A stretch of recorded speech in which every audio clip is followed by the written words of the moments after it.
बहुत समय पहले दक्षिण भारत के कालहस्ती क्षेत्र में एक आदिवासी शिकारी रहता था।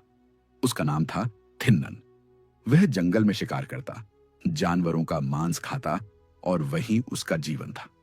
उसे न भगवान के बारे में ज्ञान था, न पूजा पाठ की समझ।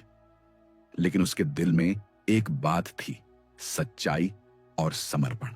एक दिन शिकार करते करते थिन्नन एक पवित्र स्थान पर पहुंचा। वहां उसने देखा एक शिवलिंग जो जंगल के बीच स्थापित था। उसे यह नहीं पता था कि यह भगवान शिव हैं, लेकिन उसके मन में अचानक अजीब सा आकर्षण हुआ। उसने सोचा, यह कोई बहुत पवित्र शक्ति है। अगले दिन थिन्नन शिवलिंग के लिए शिकार लाया। वह जो खुद खाता था वही भगवान को अर्पित किया। वह मांस को अपने मुंह से छक कर देखता, फिर शिवलिंग पर चढ़ाता। उसके अनुसार अगर खाना शुद्ध नहीं होगा तो भगवान कैसे स्वीकार करेंगे। वह पानी भी अपने मुंह में भरकर शिवलिंग पर चढ़ाता। ये देखकर देवता और आर्षि भयभीत हो गए।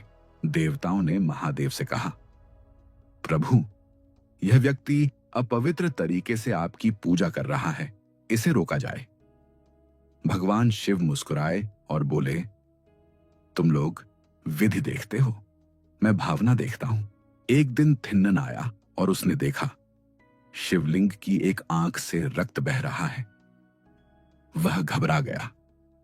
उसने सोचा, मेरे भगवान को चोट लगी है। उसने तुरंत जंगल की जड़ी बूटियां लाई, पट्टी बांधने की कोशिश की, लेकिन रक्त नहीं रुका। तब थिन्नन ने जो किया उसे सुनकर आज भी रोंगटे खड़े हो जाते हैं। उसने कहा, अगर मेरे भगवान की आंख खराब है तो मैं अपनी आंख दे देता हूं।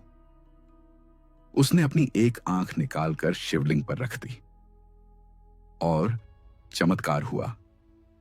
रक्त रुक गया, लेकिन तभी शिवलिंग की दूसरी आंख से भी रक्त बहने लगा। अब थिन्नन ने सोचा, मेरे पास अब एक ही आंख बची है। अगर मैंने वह भी दे दी तो निशाना कैसे लगाऊंगा। उसने अपना पैर शिवलिंग पर रख दिया ताकि जगह याद रहे, और जैसे ही वह अपनी दूसरी आंख निकालने लगा तभी आकाश गूंज उठा, बस कन्नप्पा, बस। स्वयं भगवान शिव प्रकट हुए। उन्होंने थिन्नन के हाथ पकड़ ली। महादेव की आंखों में आंसू थे। उन्होंने कहा, आज तक किसी ने मुझे इतना प्रेम नहीं दिया। भगवान शिव ने उसकी आंखें वापस कर दी, उसे दिव्य रूप प्रदान किया और कहा, आज से तुम कन्नप्पा नयनार कहलाओगे।